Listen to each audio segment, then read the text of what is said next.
Écoute, Dieu hait la sorcellerie. Il a une sainte colère contre la sorcellerie. C'est pour ça que le Seigneur va jusqu'à dire dans Exode 22 à partir du verset 18 que tu ne permettras pas que la sorcière vive. Parce que je vous ai dit, la sorcellerie, leur but premier, c'est d'altérer, dévier, freiner les desseins divins. C'est de mettre une interruption ou une déviation dans le cours normal des desseins de Dieu. Et je t'ai dit que la sorcellerie, c'est la spiritualité des ténèbres. Premier genre de famille que nous allons regarder, c'est le genre de famille babylonienne. Quand tu viens de ce genre de famille, tu dois opérer comme Daniel. Tu dois prier non-stop. Daniel est la preuve qu'on peut régner dans une famille du style babylonien. Ça veut dire une famille fondée, bâtie, ancrée, amarrée dans la sorcellerie. On buvait ça là-bas. Quand vous étudiez toute l'histoire d'Israël, il n'y a que 2 royaumes qui ont maintenu Israël en captivité. Et il a fallu la main de Dieu pour les sortir de ces royaumes. C'est l'Égypte et Babylone. Et les 2 étaient des systèmes de sorcellerie profondément ancrés. C'était des gens tellement occultes que l'occultisme était leur style de vie. Je te parle du genre de famille où ton oncle, s'il t'aime, il ne te donne pas son argent. Parce que quiconque mange son argent rend les vies fainéantes. Au point où quand il te refuse l'argent, c'est parce qu'il t'aime. Parce que tout son argent vient de l'occultisme. Tu peux mourir. Il y a une limite à ce qu'il peut secourir les gens avec. Certaines familles, c'est 500. C'est un milliardaire, mais il te donne seulement 500. Tu crois qu'il te hait? S'il te donne 1 million, il prend ta vie. Je prie au nom de Jésus-Christ que la main du Seigneur localise quiconque sort d'une famille du type babylonien. Et que les chaînes de la sorcellerie soient jamais brisées, rompues, écrasées dans ta famille.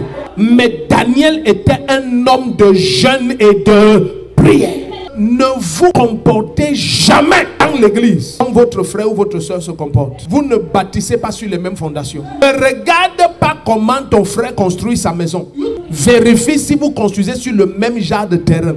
Quand tu sors de certains types de familles, il te faut être capable de faire la lecture spirituelle de ta famille et de savoir parmi ces 3 catégories que nous allons regarder, de quel genre de famille je sors. Le type de famille babylonienne, c'est la quasi-totalité des guerriers spirituels en Jésus-Christ sortent de pareilles familles. Il y a des familles où pour vivre, tu vis par la prière. J'ai dit pour dormir, tu pries. Pour te réveiller, tu pries.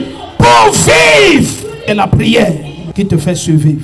L'empire babylonien n'était pas un empire normal. C'était un empire qui dénaturait les destinées. Un empire qui contrôlait les gens avant qu'ils ne naissent. Il y a des familles comme ça où les noms ne sont pas donnés au hasard. Tu ne peux pas dire que mon enfant va s'appeler tel. Non, on doit consulter les oracles. Et on doit trouver le nom à partir des esprits.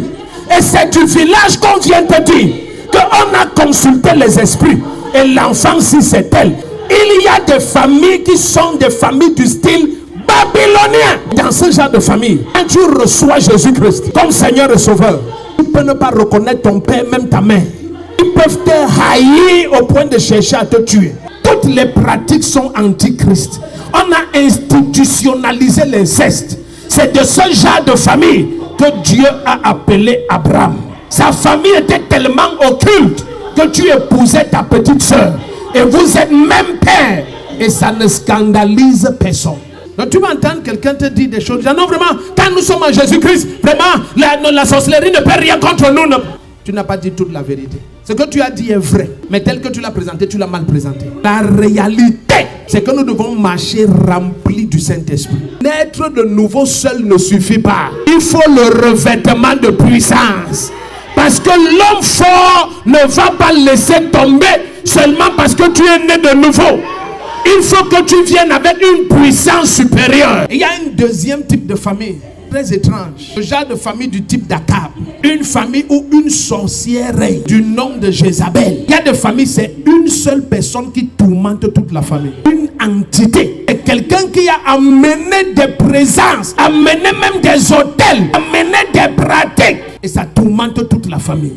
Une seule personne. Personne n'accouche. Et personne ne se marie. Comment tes photos peuvent arriver chez le marabout si la personne n'est pas dans ton intimité?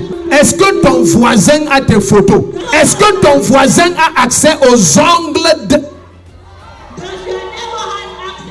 C'est un Papa, quand tu les regardes, tu sais qu'ils ne comprennent pas, ils ne savent pas qui ils sont. Le système de Lucifer n'a pas changé. Dans son organisation, le seul moyen pour disperser un troupeau, c'est de frapper le berger. Ça veut dire que dès que tu es un chef de famille, tu es un père, tu es une cible pour le diable. Il y a des familles que si le papa était resté intact, la grandeur des enfants aurait jailli. Jusqu'à cette nuit, Abraham, je n'ai pas dit Abraham, Abraham regrette d'avoir connu Agar. Isaac n'a toujours pas la paix à cause d'Ismaël. Ce qu'il y a en Palestine là, c'est la guerre entre Ismaël et Isaac à cause de l'erreur d'un papa. Écoute, je te dis la vérité devant le Seigneur. S'il y a un culte où, même si tu es méchant, par méchanceté même, invite une personne. Mais si tu es un enfant de Dieu, invite tout le monde. C'est demain dimanche. La sorcellerie.